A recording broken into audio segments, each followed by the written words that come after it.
안녕하세요. 책 읽어주는 낭자 이채유입니다. 오늘은 이현성 작가의 말 잘하는 사람의 10가지 습관이라는 책을 소개해 드릴까 합니다.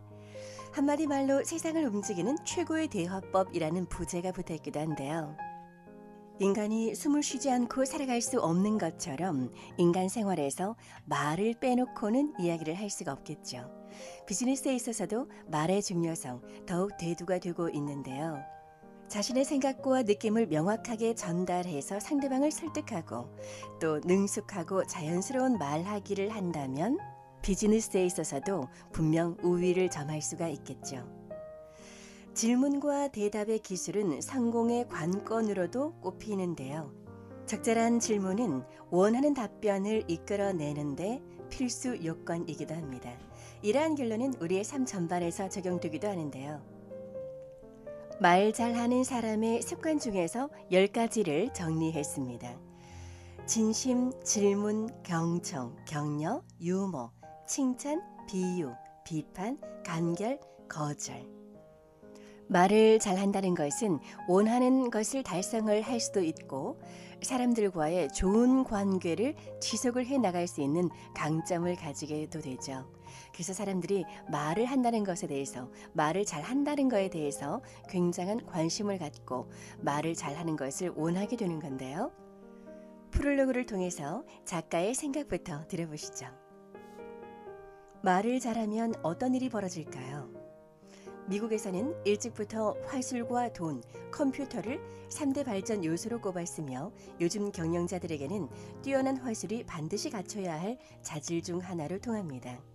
19세기 프랑스의 대문호 빅토르 위고는 언어가 곧 힘이다라고 말했으며 외국의 한 유명 인사는 눈은 아름다운 세상을 담고 입은 재미있는 세상사를 그려낸다라고 말했습니다. 미인의 마음을 사로잡는 법 역시 마찬가지입니다. 미국의 전 국무장관 조지 마셜이 평생의 반려자를 만나게 된 에피소드를 들어보실까요? 어느 날 마셜은 파티에서 한 여인을 만나 그녀를 집에까지 바래다주게 되었습니다. 걸어가도 될 만큼 가까운 거리였지만 마셜은 그녀를 차에 태우고 1시간이 넘도록 운전을 해서야 겨우 그녀의 집 앞에 도착했습니다. 여기로 발령받은 지 얼마 안 되셨나 봐요. 길이 익숙치 않아 보이네요. 그녀의 말에 마샬은 웃으면서 대답했습니다. 아니요, 제가 만약 이 길을 모른다면 1시간이 넘도록 운전하면서 단 한 번도 당신의 집 앞을 지나치지 않을 수가 있었겠어요? 훗날 이 아름다운 여인은 조지 마셜의 아내가 되었습니다. 모든 일에는 말재주가 필요하죠. 사회생활을 할 때도 화술이 뛰어난 사람과 그렇지 않은 사람은 크게 차이가 납니다. 해박한 지식을 가지고 있어도 주리 있게 말하지 못해 아무도 알아주지 않는다거나 업무 능력이 뛰어나도 항상 입만 열면 앞뒤가 맞지 않아 번번이 승진 기회를 놓치는 사람도 많습니다. 이처럼 일의 경중을 떠나서 화술을 목표로 이루는 데 도움이 될 뿐 아니라 때로는 그것이 결정적인 요인으로 작용하기도 합니다. 얼마나 말을 잘 하느냐가 일의 성패를 결정지을 수 있는 것이죠. 그렇다면 왜 말하는 법을 배워야 할까요? 우리는 때와 장소에 맞게 말하는 사람을 일컬어 달변가라고 합니다. 물론 달변가가 되기란 그리 쉬운 일이 아니죠. 옛날에 한 왕이 살고 있었는데 어느 날 밤 이가 몽땅 빠져버리는 꿈을 꾸었습니다. 왠지 불길했던 왕은 해문가를 불러들였습니다. 내 간밤에 이가 모두 빠지는 꿈을 꾸었다. 대체 이 무슨 괴이한이란 말인가? 그의 첫 번째 해문가가 대답했습니다. 폐하, 송구하오나 그 꿈은 황족 일가의 전멸을 뜻하옵니다. 왕은 크게 진노하여 그에게 곤장 100대의 벌을 내렸습니다. 한편 두 번째 해문가는 이렇게 말했습니다. 존경하는 황제 폐하, 그것은 황실 가족 중 폐하께서 단연 천수를 누리신다는 꿈이옵니다. 이에 왕은 매우 기뻐하며 그에게 황금 100냥을 하사하였습니다. 요컨대 말하는 기술에 따라 곤장을 맞는 봉변을 당할 수도 있고 상을 받는 행운을 누릴 수도 있다는 것입니다. 사회가 치열해지고 각박해지는 오늘날은 말을 잘하는 기술이 옛날보다 더욱 중요해지게 되었습니다. 그렇다면 왜 그토록 말재주가 중요하며 그 말하는 기술이란 대체 어떻게 해야 습득하게 되는 것이며 말을 잘하면 어떤 효과가 있는지를 알아보도록 할까요? 우선 말을 잘 못하는 사람은 자신의 일자리도 지켜내지 못할 수 있습니다. 2명의 운전기사가 있었습니다. 회사의 인원 감축 방안에 따라서 그들 중 한 사람은 일을 그만둬야 했죠. 두 사람은 자신의 일자리를 지키기 위해 열변을 토하기 시작했습니다. 첫 번째 운전기사가 말했습니다. 저는 앞으로 매일 차도 깨끗이 닦고 사장님의 안전을 위해 교통법규도 잘 지키고 기름도 아끼겠습니다. 그리고 그렇게 첫 번째 운전자의 이야기는 장장 10여 분이 넘도록 계속되었습니다. 이에 반해 두 번째 운전기사의 말은 간단했습니다. 저에게는 제 나름의 원칙이 있습니다. 첫째, 들어도 말하지 않는다. 둘째, 먹되 마시지 않는다. 셋째, 운전하되 사용하지 않는다. 저는 과거에도 그러했고 지금도 그러고 앞으로도 이 3가지를 지킬 겁니다. 당신이 고용주라면 누구를 선택하겠습니까? 듣되 말하지 않는다는 운전하다 듣게 되는 회사 기밀을 절대 밖으로 누설하지 않겠다는 뜻이고, 먹되 마시지 않는다는 말은 사장을 대동해서 연회에 갔을 때 식사는 하되 절대 술은 마시지 않겠다는 뜻입니다. 마지막으로 운전하되 사용하지 않는다는 말은 사장이 차를 필요로 하지 않는 날이라고 해도 자신의 개인적 용무를 위해 회사 소유의 차를 몰지 않겠다는 마음다짐을 보여줍니다. 원칙이 분명한 이와 같은 사람을 어떤 고용주가 싫어하겠습니까? 둘째, 말을 잘하는 사람은 상대방의 장점을 먼저 발견하여 칭찬합니다.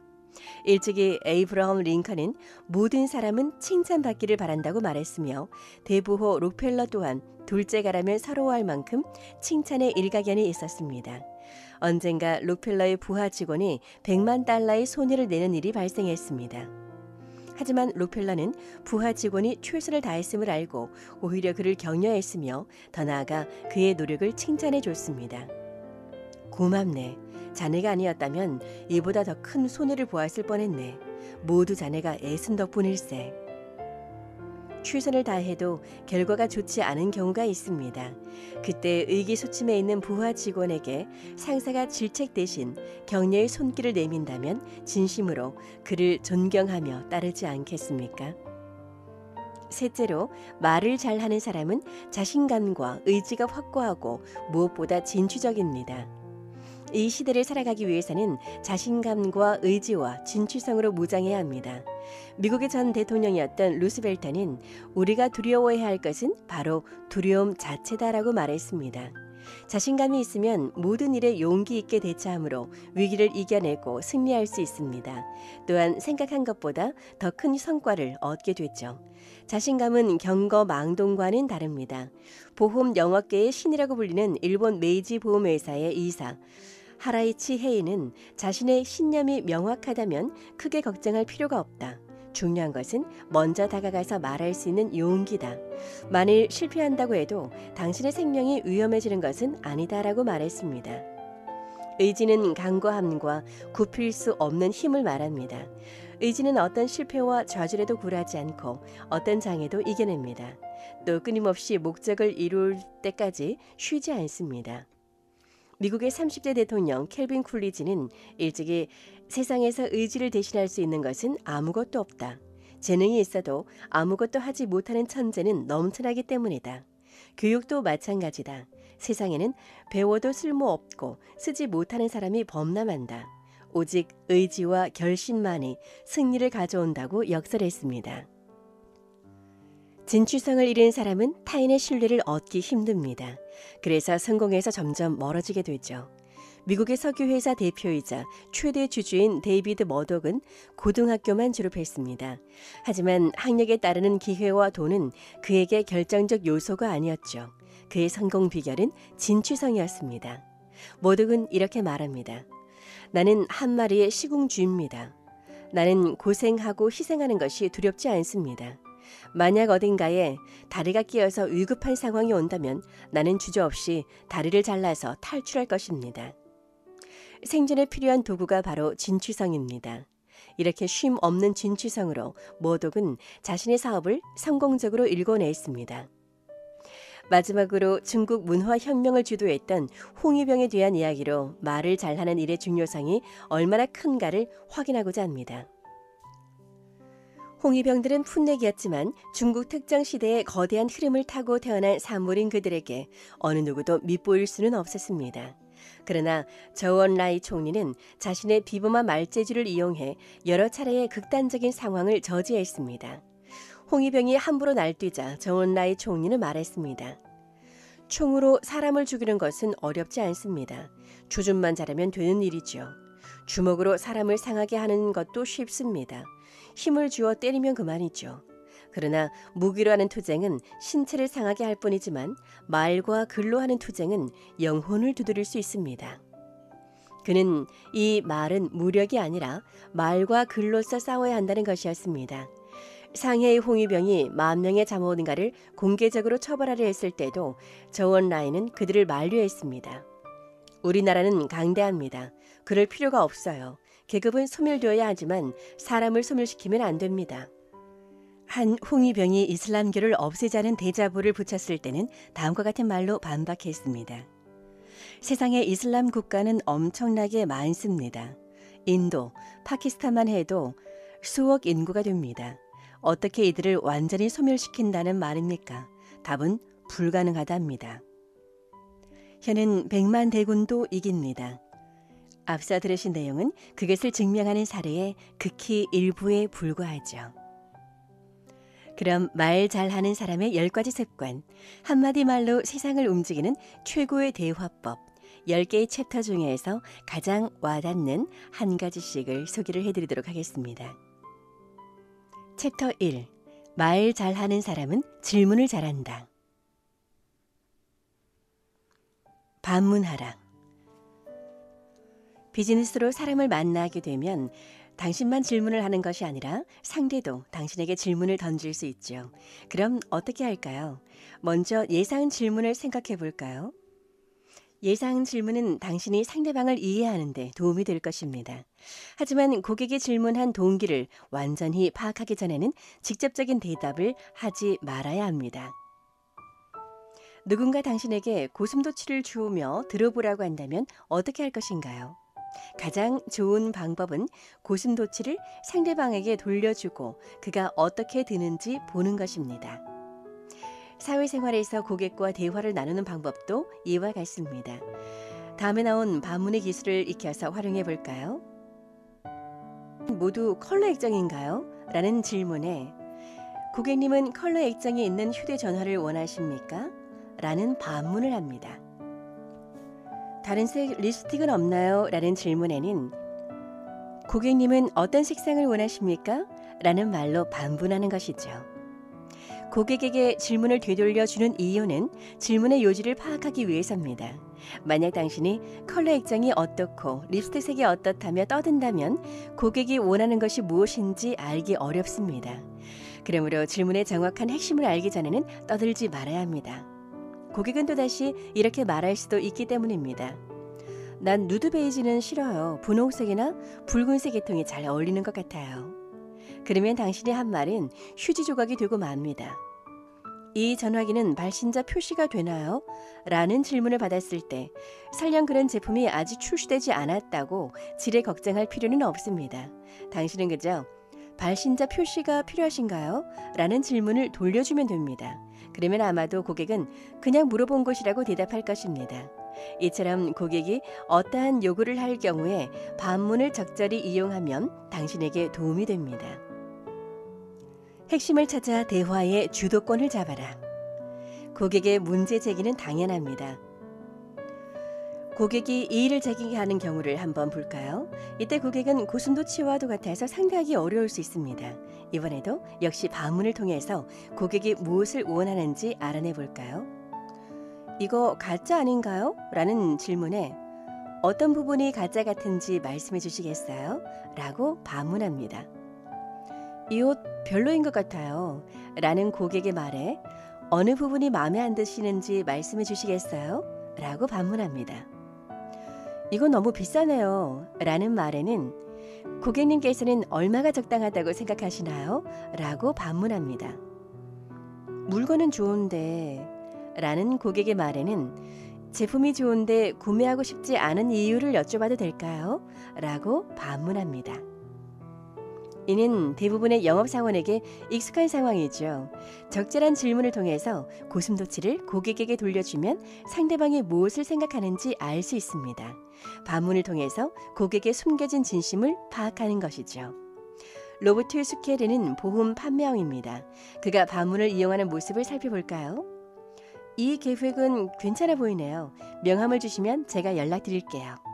라는 말에 인정해 주셔서 감사합니다. 외람되지만 결정을 늦추시는 이유를 여쭤봐도 될까요? 라고 반문합니다. 결정하기 전에 한 번 더 심사숙고해야 할 것 같아서요. 라는 말에는 당연한 말씀이지만 무리를 무릅쓰고 다시 여쭤보겠습니다. 매번 이렇게 신중하게 고민을 하시나요? 라고 반문합니다. 10년 전에 방풍 창호를 구매한 적이 있어요. 별 생각 없이 계약을 했는데 그게 여태까지 속을 썩이네요. 만약 그때 신중하게 고민했다면 문제가 없었겠죠. 라는 말에 고객님 심정은 충분히 이해합니다. 그럼 10년 전 기억 때문에 오늘날 이렇게 좋은 계획을 시행하지 못하는 이유는 무엇인가요? 라고 다시 반문합니다. 그때의 실수를 통해서 제가 신중해졌거든요. 서두르지 않으면 일을 그르칠 걱정도 없죠. 라는 말에는 무슨 말씀인지 알겠군요. 그 이유를 제외하고 결정을 미루시는 또 다른 이유가 있으세요? 라고 반문하면 고객은 없다고 답을 하겠죠. 당신은 고객이 결정을 내리지 않는 이유를 알았습니까? 로버트는 알아냈고 결국 계약서를 받아냈습니다. 고객을 만날 때 고삐를 잡히지 않도록 주의해야 합니다. 당신이 핵심을 찾아내어 반문하면 되죠. 이 핵심어는 고객이 말하는 중에 명백히 드러나고 당신이 다음의 질문을 이용해서 반문을 하면 상황은 종료됩니다. 며칠 후에 전화 드릴게요. 라는 고객 말에 왜 며칠 후에 전화하는지 여쭤봐도 될까요? 라고 반문합니다. 좀 더 생각해 보려고요. 라는 말에는 생각할 시간이 더 필요한 이유를 여쭤봐도 될까요? 라고 반문하죠. 결정하기 전에 심사숙고하는 게 습관이거든요. 라는 말에는 어째서 항상 고민을 많이 하시나요? 라고 질문합니다. 핵심어를 찾는 비결이 바로 반문입니다. 챕터 2. 말 잘하는 사람은 경청할 줄 안다. 듣기에 고수가 되어라. 어떤 고객이 옷을 사간 지 얼마 되지 않아 매장으로 와서는 세탁을 했더니 변색이 됐다며 교환을 요구했습니다. 이로 인해 손님과 점원 사이에 말다툼이 일어났는데요. 이를 지켜보던 사장이 그들에게 다가왔습니다. 경험이 풍부하고 고객의 심리를 잘 알고 있는 사장은 곧 두 사람을 진정시켰습니다. 어떻게 가능했을까요? 사장은 고객에게 다가가 정중한 태도로 불만 사항을 접수했습니다. 그런 다음 점원의 이야기를 들었습니다. 이 순서로 상황을 파악한 사장은 고객에게 정중히 사과했습니다. 정말 죄송합니다. 이 옷이 변색된다는 사실을 몰랐습니다. 일주일 정도 입어보신 후에도 마음의 변화가 없다면 원하시는 대로 처리해드리겠습니다. 결정은 그 이후에 하셔도 늦지 않을 것 같은데 고객님의 생각은 어떠십니까? 사장은 이렇게 제안을 했고 그 말을 들은 고객은 정중한 사과의 말과 합리적인 해결 방식에 만족해했습니다. 이 사례는 우리에게 그 방법을 보여줍니다. 폭발 직전에 고객과 직원을 진정시킬 수 있었던 이유는 사장의 진심으로 상대의 이야기를 들어주었기 때문입니다. 보이지 않지만 경청은 상대방을 격려하는 작용을 합니다. 또한 경청은 상대방에 대한 존중을 드러내죠. 인내심을 가지고 이야기를 듣는 것은 당신의 이야기는 가치 있어요. 당신과 친구가 되고 싶어요 라는 말과 같습니다. 말하는 사람이 당신에게 만족스러워할 것이고 당신과 말하는 사람의 거리는 더욱 가까워질 것입니다. 그래서 열심히 듣는 것은 경청의 프로가 되기 위해 가장 먼저 갖춰야 할 조건입니다. 직계 고세는 또 하나의 특징이 있죠. 그것은 이야기를 들을 때 예의 바르게 진심을 다해 듣는 것입니다. 뚜렷한 시선과 표정, 적절한 몸짓으로 상대의 이야기에 호응합니다. 귀찮은 듯한 표정을 짓거나 시선을 이리저리 돌려서는 안 되죠. 또한 함부로 상대방의 말을 막거나 결론을 내려서도 안 됩니다. 어떻게 해야 듣기의 고수가 될 수 있을까요? 듣는 방법을 배우기 위한 몇 가지 훈련법을 소개해 봅니다. 첫 번째, 경청할 때 주의를 집중하는 훈련을 합니다. 제대로 들으려면 정신을 집중해야 되겠죠. 동시에 라디오 2개 이상을 틀어놓고 서로 다른 내용의 방송을 들어봅니다. 그런 다음 그 내용을 말해보는 거죠. 두 번째, 이해력을 키워야 합니다. 친구와 이야기할 때 의식적으로 이해력을 단련시킵니다. 세 번째는 기억력 훈련을 합니다. 요점을 파악할 수 있는 법을 배울 수 있죠. 핵심적인 단어, 중요한 사실과 근거를 기억할 수 있습니다. 네 번째는 분석력 훈련을 합니다. 중심이 되는 내용과 그 논리를 분석하고 평가합니다. 다섯 번째, 순발력 훈련을 합니다. 여러 장소에서 각계각층의 사람들과 이야기를 할 수 있어야겠죠. 비판이 아닌 격려를. 당신의 아이나 배우자 혹은 동료를 멍청하다거나 재능이 없다고 말한다면 당신은 상대방의 모든 가능성을 없애버리는 것입니다. 조금 부족한 사람이라면 오히려 그를 포용하고 격려해 줘야 되겠죠. 당신은 상대방에게 그 일을 해낼 수 있다는 자신감을 주어야 합니다. 이런 격려를 듣고 나면 상대방은 밤을 새워가면서 노력할 것이고 자신의 문제점도 극복하게 될 것입니다. 파커 발루떼는 프랑스 국립 서커스단의 조련사입니다. 그가 훈련시킨 개와 말이 펼치는 공연은 사람들에게 가장 인기가 좋았습니다. 그 인기의 비결은 재미있는 훈련법에 있었다고 합니다. 주변 사람들의 말에 따르면 파크는 개의 실력이 조금씩 늘어날 때마다 칭찬하고 먹을 것을 주며 함께 놀아줬다고 합니다. 물론 이 방법은 수많은 조련사들이 써왔던 방법입니다. 하지만 여기에서 우리가 주목할 점이 있습니다. 동물을 가르칠 때도 칭찬과 격려를 아끼지 않는데 사람에게는 왜 그렇게 하지 않는가입니다. 사실 사람을 발전하게 하는 것은 질책이 아니라 칭찬입니다. 물론 질책으로도 사람을 변하게 할 수는 있지만 그것은 매우 미미한 정도에 불과하며 진정한 내적인 변화를 이뤄내는 것은 아닙니다. 칭찬은 햇살과 같아서 칭찬 없이는 한 인간을 성장시키고 꽃을 피우기가 어렵습니다.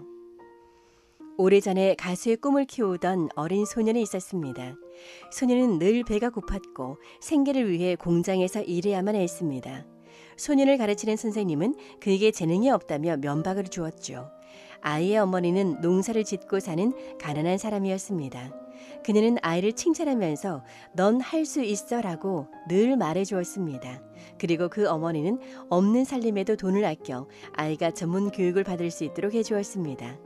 이것이 아이의 일생을 바꿨는데 그가 바로 이탈리아의 유명한 테너 가수 엔리코 카루소입니다. 19세기 초 런던의 한 소년은 작가가 되는 것이 꿈이었습니다. 하지만 그의 아버지는 감옥에 있었고 빚은 산더미처럼 쌓여 있었습니다. 소년은 더럽고 지저분한 창고에서 구두약에 스티커 붙이는 일을 했습니다. 그리고 밤이 되면 몰래 빠져나가 자신의 원고를 출판사에 보냈습니다. 매번 원고가 되돌아왔지만 소년은 포기하지 않았습니다. 그러던 어느 날 그의 원고가 채택되었습니다. 보수는 없었지만 편집자는 그가 가능성이 있다며 칭찬해 주었습니다. 소년은 감격한 나머지 눈물을 흘렸습니다. 편집자는 별 생각 없이 칭찬했을지도 모르지만 그 한마디는 소년의 인생을 바꾸어 놓았습니다. 그가 바로 올리버 트위스트를 쓴 찰스 디킨스입니다. 격려의 한마디는 타인에게 더 나은 삶을 살 수 있도록 용기를 줍니다.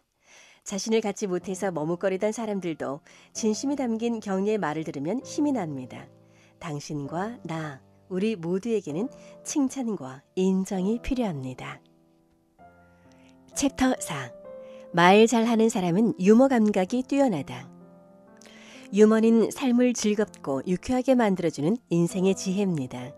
때때로 유머는 웃음 뒤에 진중한 메시지를 담고 있으며 그것은 우리의 삶을 감칠맛 나게 해주는 조미료와 같습니다. 달변가들의 공통점은 유머가 뛰어나다는 것입니다. 그들은 사람들에게 호감과 지지를 받습니다. 어디서나 환영받는 사람이 되고 싶습니까? 그렇다면 유머를 배우세요. 탁월한 유머는 당신의 소중한 재산이 됩니다. 해학 속의 진중함. 유머는 지혜의 결실이며 그 사람의 인품을 나타내기도 합니다. 일본의 심리학자 다코 아키라는 유머를 언어의 효모라고 표현했습니다. 유머를 발휘하는 것은 곧 기쁨을 창조하는 일이라고요. 유머는 말하는 이의 품격과 교양을 드러내며 즐겁게 일하도록 만드는 능률적인 수단이기도 합니다. 마오쩌둥과 조우 언라이도 유머로 대중의 사랑과 존중을 받았습니다. 독일의 사회주의자 엥겔스도 유머는 지혜, 교양, 도덕적 우월감의 표현이다라고 말했습니다. 유머는 대화의 윤활유이자 가벼우면서도 깊은 뜻을 담고 있습니다. 미국의 39대 대통령 지미 카터는 독실한 크리스천이었습니다. 기자들은 이를 가지고 종종 곤란한 질문을 던지곤 했죠. 어느 날 한 기자가 물었습니다. 만약 당신의 딸이 다른 사람과 부적절한 관계를 맺고 있다면 어떻게 하시겠습니까? 지미 카터는 여유롭게 대답했습니다. 너무 놀라서 어찌할 바를 모를 것 같군요. 그리고 이렇게 덧붙였습니다. 그렇지만 아직 걱정할 필요는 없을 것 같소. 내 딸은 이제 겨우 7살이니 말이요. 중국의 대표적인 사상가이자 대문호인 루슌의 말 속에는 늘 유머가 담겨 있었습니다. 국민당에서 남녀가 한 학교에 다니거나 같은 수영장에 들어가는 것을 금지하자 그 말을 들은 루슌이 말했습니다. 남녀가 유별한데 함께 공부하고 수영하다 보면 서로 몸이 부딪힐 수 있으니 당연히 금지해야지. 그런데 인간은 숨을 쉬지 않고 살 수 있나? 숨을 쉬다 보면 남자가 내뱉은 공기가 여자의 코 속에 들어갈 수도 있잖아. 이렇게 불경한 일이 어디 있나? 내가 보기에는 아예 방독면을 쓰게 해서 공기가 불순해지지 못하게 해야 하네. 이렇게 말이야. 루시는 일어나더니 정말 방독면을 쓰고는 거리를 걷는 신용을 했습니다. 루신의 친구들은 배꼽을 잡고 박장대소했죠. 챕터 5. 말 잘하는 사람은 칭찬이 무기다. 진심 어린 칭찬을 받으면 기분이 좋아지는 것은 당연지사며 칭찬받은 만큼 더 잘하기 위해서 노력하는 것이 인지상정입니다. 칭찬은 정신적인 영양소와 같아서 그것이 결핍되면 우리는 소극적이고 나약한 사고방식을 갖게 됩니다. 반면에 진심 어린 칭찬을 많이 들을수록 우리네 인생은 활기로 가득 차게 됩니다. 상대방에게 기쁨을 주고 싶은가요? 상대방에게서 호감과 신뢰를 얻고 싶은가요? 그렇다면 먼저 칭찬하기 바랍니다.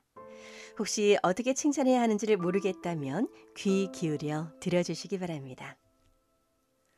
물건값은 비싸게, 나이는 적게 말하라. 일상생활에서 타인을 칭찬하는 기술은 의외로 간단합니다. 만약 적절한 시기에 사용한다면 원만한 인간관계를 구축하는 데 큰 도움이 됩니다. 물건값은 비싸게, 나이는 적게 말하라라는 속담이 있습니다. 이 말은 사람들의 보편적인 심리를 잘 나타낸 것으로 듣는 이를 즐겁게 하고 호감을 살 수 있는 대화법입니다. 물건값은 비싸게 불러라. 물건을 사는 것은 지극히 일상적이며 필연적인 행위입니다. 사람들은 최소의 비용으로 최고의 물건을 얻고 싶어 합니다. 내가 10,000원을 주고 산 티셔츠를 친구가 7,000원 정도면 살 수 있다고 말해서 멋쩍었던 기억이 누구나 있을 겁니다. 이와 반대로 7,000원에 산 옷을 남들은 더 비쌀 것이라고 얘기할 때는 은근히 우쭐해지기도 하죠. 바로 이러한 심리가 있기에 물건값을 비싸게 부르는 기술이 유용한 것입니다. 예를 들자면 철수가 정장 한 벌을 구입했습니다. 영희는 그 정장이 20만 원 정도면 살 수 있음을 알고 있었습니다. 하지만 영희는 그 정장 좋은 거구나. 못해도 한 30만 원쯤 하겠는걸? 하고 말해줍니다. 이 말을 듣고 철수는 으쓱대며 이게 그렇게 비싸 보여? 난 15만 원 주고 샀는데? 라고 대답하죠. 이것이 바로 기술입니다. 영희는 철수가 얼마의 옷을 샀는지 모르지만 자기가 생각한 가격보다 높게 말했습니다. 이렇게 상대방의 성취감을 고취시키고 기쁨을 주었죠. 물건값을 비싸게 부르는 방법은 상대의 환심을 사기에 아주 좋고 그 방법 또한 간단합니다. 단 물건 가격이 어느 정도인지 예상하고 적당히 높은 가격을 불러야 합니다.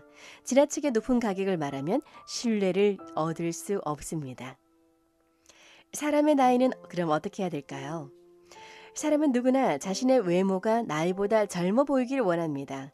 그래서 세월이 갈수록 자신의 나이에 민감해지는 것이죠. 갓 서른을 넘긴 사람이 남들 눈에는 40대 중년의 나이로 보인다면 기분이 좋을 리가 없겠죠. 사람은 누구나 늙는 것을 두려워하는 심리가 있기에 나이를 적게 말하는 기술이 필요합니다. 이 기술은 상대방의 나이를 최대한 적게 말해서 젊어 보인다는 것을 강조하는 기술이죠. 예를 들어 볼까요? 30대인 사람에게 20대 중반 정도로 보인다고 하거나 60대 중반인 사람에게 50대로 보인다고 말해 봅시다. 이 아름다운 착각은 상대방을 기쁘게 합니다. 물론 이 기술도 주의할 점이 있습니다.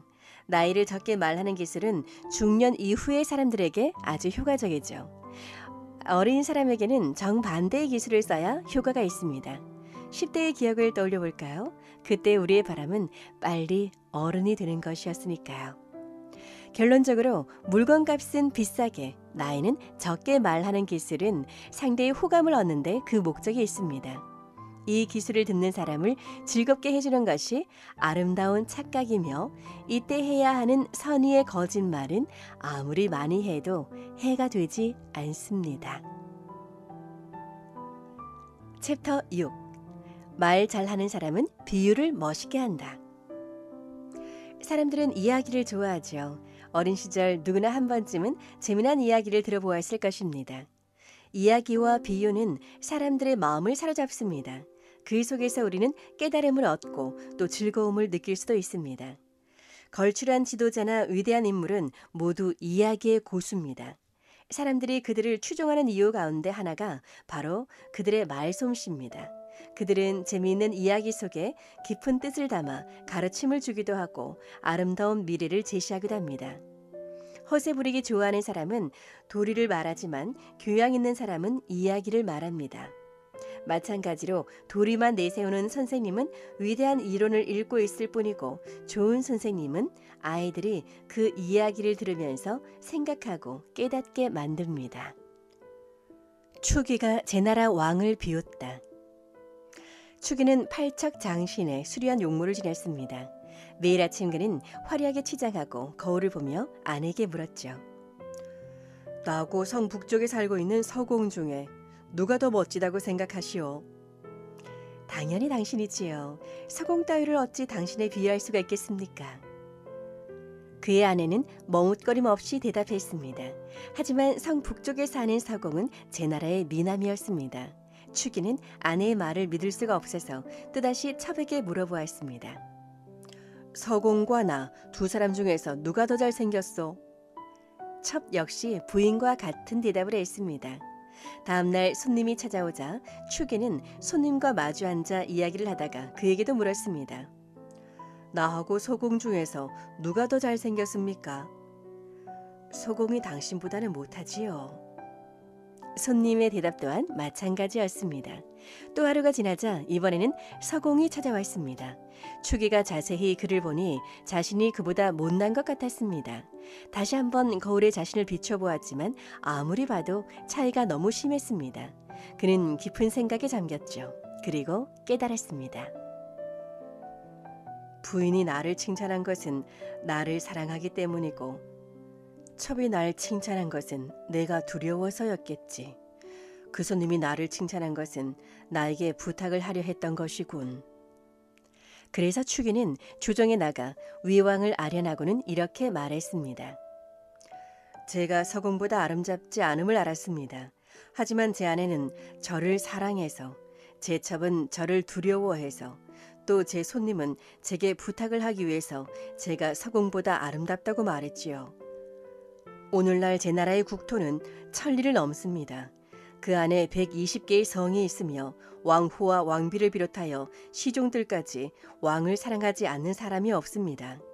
조정의 신하들은 왕을 두려워하지 않는 자가 없으며 전국에는 왕의 은덕을 바라지 않는 자가 없지요. 상황이 이러하니 왕께서는 진실을 보기가 매우 어렵겠습니다.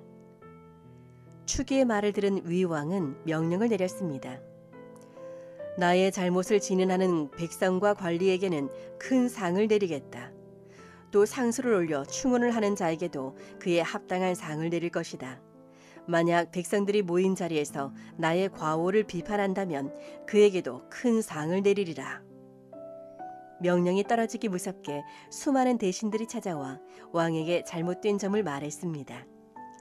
관가와 그 주변은 왕에게 진언을 하려는 사람들로 북새통을 이뤘죠.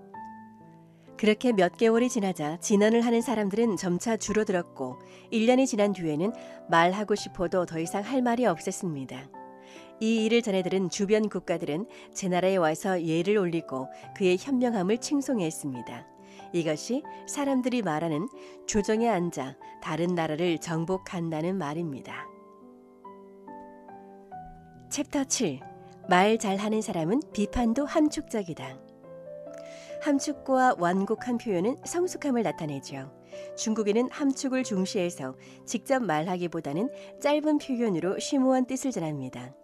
함축적 표현은 그 사람의 언어적 교양을 드러내죠. 같은 뜻이라도 직접적으로 말하지 않고 함축적으로 표현한다면 청중은 그것을 더욱 편하게 받아들일 수 있습니다. 함축적인 표현은 타인을 설득하는 데도 아주 유용한 방법입니다. 함축과 유머. 저온 라이는 외교 시에 함축과 유머를 적절히 사용해서 상대를 제압하기로 유명했습니다. 또 그 말이 기지가 넘치고 예의 바른 것이라 모두가 그를 우러러보았죠. 저온 라이의 실화를 들어보면 그의 비범한 화술을 확실히 알 수 있습니다. 저온 라이가 수린을 방문했을 때 환영 파티가 열렸습니다. 모두가 건배하는 자리에서 저온 라이는 모국어인 중국말로 건배를 외쳤습니다. 그러자 옆에 있던 수린 측 대표가 물었습니다. 총리께서는 러시아어를 잘하는 걸로 알고 있는데 왜 굳이 중국어로 말씀하셨습니까? 이에 저온 라이가 받아쳤습니다. 그럼 저는 여러분께서 우리나라를 방문하실 때 중국어로 축배를 말씀해 주시길 기대하겠습니다. 잠시 뒤 다른 이가 말하길 중국어가 배우기 어렵다고 하자 그가 대답했습니다. 오후에 대사관에 오시면 제가 기꺼이 가르쳐 드리겠습니다. 이렇게 해서 그는 신중국의 자주권을 표현했습니다. 1949년 중화인민공화국을 건립하고 얼마 지나지 않아 기자회견이 열렸습니다. 이때 한 외신 기자가 그에게 질문했습니다. 중국에서는 과거의 악습을 몰아내기 위해 온 힘을 다하고 있는 걸로 알고 있습니다. 그럼 현재 중국에 율락녀가 있습니까? 현장에 있던 사람들의 등 뒤로 식은땀이 흘러내렸습니다. 잠시 후 저온 라이는 태연하게 대답했습니다. 예, 타이완에 있습니다. 저온 라이의 기지는 상대를 설복시켰고 그 임기응변은 감탄할 만한 수준이었습니다. 한 번은 미국 기자가 비꼬듯 물었습니다. 중국인들은 길을 걸을 때마다 왜 고개를 숙이고 걷습니까? 미국인은 어딜 가든 고개를 들고 다니는데 말이죠. 저온 라이는 이렇게 맞받아쳤습니다. 미국인은 비탈길을 내려가는 중이고 우리 중국인은 지금 비탈길을 오르고 있기 때문이지요. 또 그 기자는 총리의 사무실에 있는 미국산 파커 만년필을 보고 물었습니다. 총리님, 중국 인민의 자랑스러운 아들로서 미국제 만년필을 사용하시다니 대체 어떻게 된 일입니까? 반미의 기치를 세우며 한국전쟁에 참전했던 장군이 전쟁터에서 주운 것입니다. 전리품으로 제게 준 것이죠. 의미가 큰 물건이기에 보관하고 있습니다. 총리의 말에 그 기자는 더 이상 아무 말도 할 수 없었습니다. 챕터 8. 말 잘하는 사람은 간결하게 말한다. 간결의 사전적 의미는 간단하고 깔끔하다입니다. 언어의 간결함은 대화할 때 꼭 따라야 하는 법칙이죠. 간결함은 청중을 감동시키고 말 속으로 끌어들이는 필요 조건이기 때문입니다. 의사를 표현할 때 핵심은 명확하고 표현은 간결하게 전달하는 것이 바로 언어의 간결함입니다. 때때로 말을 아끼기를 금과 같이 해야 할 경우가 있습니다. 당신의 언어를 갈고 닦아라. 화술이 가장 떨어지는 사람은 끊임없이 떠드는 사람입니다. 자신은 말을 잘한다고 생각할지 모르지만 사실 말을 잘하기 위해서는 간결하고 명확하게 자신의 뜻을 전달할 수 있어야 합니다. 한 전기회사의 부사장이 최근의 회의에서 영업 실패의 원인에 대한 투표를 실시했습니다. 뜻밖에도 4분의 3의 사람들이 끊임없이 떠드는 영업사원들의 태도를 그 원인으로 꼽았습니다. 라고 밝혔습니다. 사람들과 이야기할 때는 요점만 명확히 전달하는 것이 좋습니다. 링컨은 변론하는 과정에서 7번째 의제가 핵심이라면 그 부분을 집중 공략하라고 말했습니다. 이것이 바로 승소하는 주요 원인입니다. 여기에서 핵심 공략으로 승소한 유명한 재판 사례를 소개해 봅니다. 그날의 재판은 마지막 기회였다. 상대방은 2시간에 걸쳐서 최후 변론을 마쳤다. 링컨은 그가 지적한 논점에 대해서 반박할 근거가 충분했으나 그렇게 하지 않았다. 대신 링컨은 핵심이 되는 부분에 논점을 집중했고 1분도 채 되지 않아 마지막 변론을 끝냈다. 이날의 결과는 링컨의 승리였다. 상대방에게 짧은 시간 안에 당신의 뜻을 전달해서 설득하는 방법은 바로 핵심을 찾아내는 것이다. 비즈니스를 예로 들어볼까요? 빠른 시간에 계약을 따내기 위해서는 핵심을 잘 잡아야 합니다. 하지만 대부분의 사람들은 고객의 구매를 결정하는 요소가 무엇인지 모르고 있습니다. 고객이 구매를 결정하는 요소는 다음과 같죠. 첫 번째, 고객의 기본적인 요구가 무엇인가? 두 번째, 고객의 가장 큰 관심사는 무엇인가? 세 번째, 고객의 취약점은 무엇인가? 질문의 답을 알아내려면 어떻게 경청하고 질문할 것인가를 알아야 하겠죠. 이때 가장 중요한 것은 고객의 말을 듣는 일입니다. 고객의 대답을 통해서 3가지 질문의 답을 알 수 있습니다. 고객의 핵심 요구를 분석하면 그 계약을 성공적으로 이끌 수 있습니다. 핵심적인 문제에 집중해서 이야기를 하세요. 그러면 승리할 수 있습니다. 챕터 9. 말 잘하는 사람은 거절할 줄 안다. 다른 사람의 부탁을 거절하지 못한 적이 있습니까? 아니요. 라고 말하고 싶었으면서도 집에 돌아와서야 그때 싫다고 말할 걸. 난 왜 솔직하게 말을 못할까? 라고 후회한 적이 있을 것입니다. 아무리 후회해도 이미 엎질러진 물이죠. 어째서 아니요? 라고 말하지 못할까요? 그 이유는 다른 사람에게 미움받는 일이 싫기 때문입니다. 그런데 당신이 이렇게 애쓰는 것을 상대방은 알고 있을까요? 그는 이미 습관적으로 당신을 이용하는지도 모릅니다. 그러나 원망해도 소용없습니다. 당신에게 아니요 라는 말을 못하게 한 사람은 아무도 없기 때문입니다. 물론 아니요 라고 말하는 것이 쉬운 일은 아닙니다. 하지만 용기와 약간의 기술과 지혜만 있다면 거절하기는 더욱 쉬워질 것입니다. 챕터 10. 말 잘하는 사람은 진심을 표현한다. 물리학의 관점에서 보면 작용과 반작용은 동시에 나타납니다. 인간은 감정의 동물이죠. 그래서 타인이 나에게 관심을 가지면 나 역시 진심으로 그를 대하게 됩니다. 때때로 사람의 감정은 이성마저 지배합니다. 그러므로 타인을 만나면 당신의 진심을 보여주고 신뢰를 쌓도록 해야 합니다. 모든 사람이 관심 있는 것. 오스트리아의 저명한 심리학자 알프레드 아들러의 저서 당신 인생의 의미에는 이런 명언이 있습니다. 타인에게 관심이 없는 사람은 평생을 역경에 시달리고 남에게 상처를 준다. 세상의 모든 실패는 바로 이런 사람들에게 일어난다. 모든 영업사원이 고객을 찾으려고 고분분투하지만 조금만 신경을 쓴다면 그럴 필요가 없습니다. 주변의 일에 눈을 돌리고 타인에게 관심을 갖는다면 고객이 먼저 당신을 찾아올 것입니다. 말을 잘하는 사람은 상대방의 흥미를 잘 유발합니다. 일을 잘 처리하는 사람은 상대를 잘 감동시키는 사람입니다. 마술사 중에 마술사라 불리던 저스틴은 과거에 엄청난 관객을 몰고 다니던 유명한 마술사였습니다. 그는 늘 관중들을 위한 공연 기획으로 고민했습니다. 보통의 마술사들은 생각하기를 마술사들에게 관중은 그저 바보일 뿐이다라고 했지만 저스틴은 달랐습니다. 그는 매번 무대에 오를 때마다 자신에게 되뇌었습니다. 내 공연을 보러 온 관객은 날 아끼는 부모와도 같은 존재야. 그러니 최선을 다해서 멋진 공연을 펼쳐보자. 그는 이런 마음가짐으로 최고의 공연을 선사하며 관객들에게 열렬한 호응을 얻었습니다. 가치 있는 말을 하고 싶다면 대화의 법칙을 지켜야 합니다. 이를 가리켜 황금 법칙이라고 합니다. 황금 법칙이란 당신이 대우받고 싶은 대로 타인을 대하는 방법입니다. 다른 사람의 지지를 얻고 싶다면 먼저 타인의 입장에서 생각해 보십시오. 영국의 한 피혁 공장의 영업사원은 여러 차례 런던의 피혁 제화점을 방문했으나 번번이 사장과의 만남을 거절당했습니다. 어느 날 영업사원은 재화세금관리법의 개정안이 실린 기사를 들고 다시 재화점을 방문했습니다. 그는 이 기사가 재화점 사장에게 도움이 될 것이라고 생각했습니다. 그는 재화점에 들어가자마자 큰 소리로 말했습니다. 사장님께 비용을 절감하고 돈도 벌 수 있는 방법을 찾았다고 전해주세요. 그의 정성을 느낀 사장은 영업사원과 만나기로 했죠. 당연히 상대방에게 유용한 정보를 전해주면 그도 당신에게 이익을 줄 것입니다. 영업사원을 넘어 고문이 되어 보십시오. 그에게 당신의 배려가 전해진다면 당신은 발전을 거듭할 것입니다.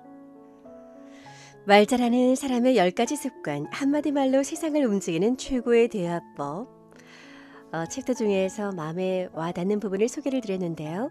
비즈니스나 사람관계에서 좋은 성과를 얻어내시기를 바라겠습니다. 지금까지 책 읽어주는 낭자 이채희였습니다.